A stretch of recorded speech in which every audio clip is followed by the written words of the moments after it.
নমস্কার। পুজোর অগ্রিম রিজার্ভেশনে চলে এলো। ভ্রমণপ্রিয় বাঙালির অনেকেই আগে থেকে এই পরিকল্পনা করে রাখেন যে পুজোয় কোথায় বেড়াতে যাব, কখন যাব।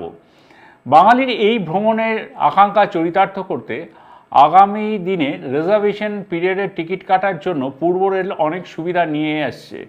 আসন্ন পুজোর সময় প্রত্যাশিত অতিরিক্ত ভিড়ের কারণে 16 জুন থেকে 14 জুলাইয়ের মধ্যবর্তী সময় সমস্ত রবিবার অর্থাৎ 16 তারিখ, 23 তারিখ, 30 জুন এবং 7 এবং 14 জুলাই শিয়ালদা ও হাওড়া ডিভিশনের রিজার্ভেশন অফিস সকালের শিফটে খোলা থাকবে, যাতে সাধারণ মানুষ তাদের প্রয়োজনীয় টিকিট আগাম বুক করে রাখতে পারেন পুজোয় বেড়াতে যাওয়ার জন্য।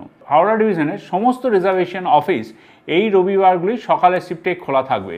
শিয়ালদা শিফটে কয়েকটি রিজার্ভেশন অফিস রোববার খোলা থাকবে। তাদের মধ্যে অন্যতম স্টেশনগুলি হলো শিয়ালদা, কলকাতা, বিধাননগর, দমদম জংশন, দমদম ক্যান্টনমেন্ট, দক্ষিণেশ্বর, বেলঘরিয়া, সোদপুর, টিটাগড়, ব্যারাকপুর, শ্যামনগর, কাকিনাড়া, Naihati, Kanchrapara, Kalyani, Ranaghat, Majhdia, Bagula, Shantipur, Krishnanagar city, Bethuadahari, Debagram, Palashi, Beldanga, Baharampur court, Murshidabad, Lalgola, Lakshmikantapur, Baruipur, diamond harbour, Birati, Madhyamgram, Barasat, Habra, Thakurnagar, Bongaon, Basirhat, Hasnabad, Jadavpur, Ballygunge, Tollygunge, Sonarpur এবং বজবজ, যেটা ক্রমাগত মারু বলি আমরা, মাঝেরহাট এবং ক্যানিং স্টেশনের রিজার্ভেশন অফিসগুলি রবিবার দিন সকালবেলায় খোলা থাকবে।